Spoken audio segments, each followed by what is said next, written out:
wants is a conscious, informed public, capable of critical thinking. This is why a continually fraudulent zeitgeist is output via religion, the mass media, and the educational system. It is in their interest to keep you in a distracted, naive bubble, and they are doing a damn good job of it. This is Aaron Russo, a filmmaker and former politician. To his left is Nicholas Rockefeller of the Council on Foreign Relations. After maintaining a close friendship with Nicholas, Aaron eventually ended the relationship, appalled by what he had learned. I got a call one day from an attorney woman I knew, and she said, "Would you like to meet one of the Rockefellers?"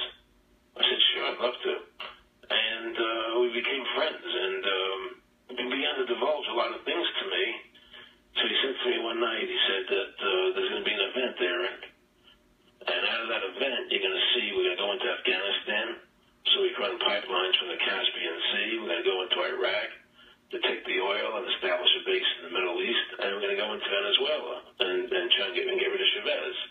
And the first two they've accomplished. Chavez they didn't accomplish. And he said you're going to see guys going to caves looking for people that they're never going to find. You know, he's laughing at the fact that you have this war on terror. There's no real enemy. He's talking about how by having this war on terror, you can never win it because it's an eternal war. And so you can always keep taking people's liberties away. And I said, how are you going to convince people that this war is real? He said, but the media. The media can convince everybody it's real. I mean, you know, it's just that you keep talking about things. You keep saying it over and over and over again, and eventually people believe it. You know, you created the Federal Reserve in 1913 through lies. You create 9/11, which is another lie.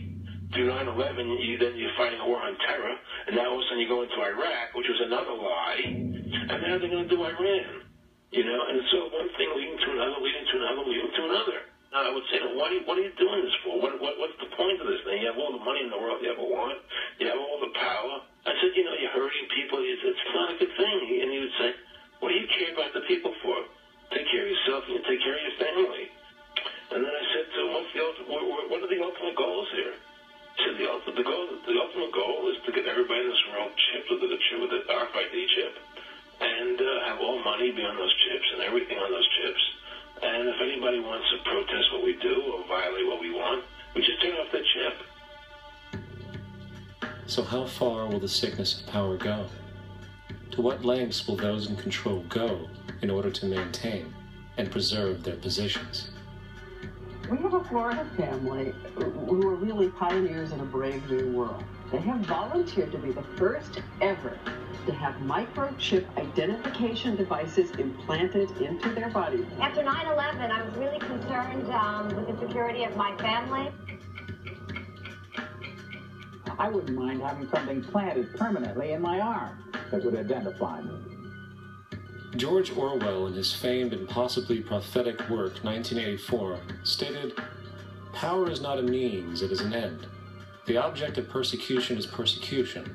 The object of torture is torture. The object of power is power." Today, symptoms of a surveillance society continue to grow, as irrational fears of invisible enemies, coupled with rising economic instability, spread across the globe. It is under this guise of security that we can foreshadow a world where everyone is tracked, everyone is on camera, and everyone is subordinated. The most incredible aspect of all, such totalitarianism would likely not be forced upon the people, rather the people will demand it.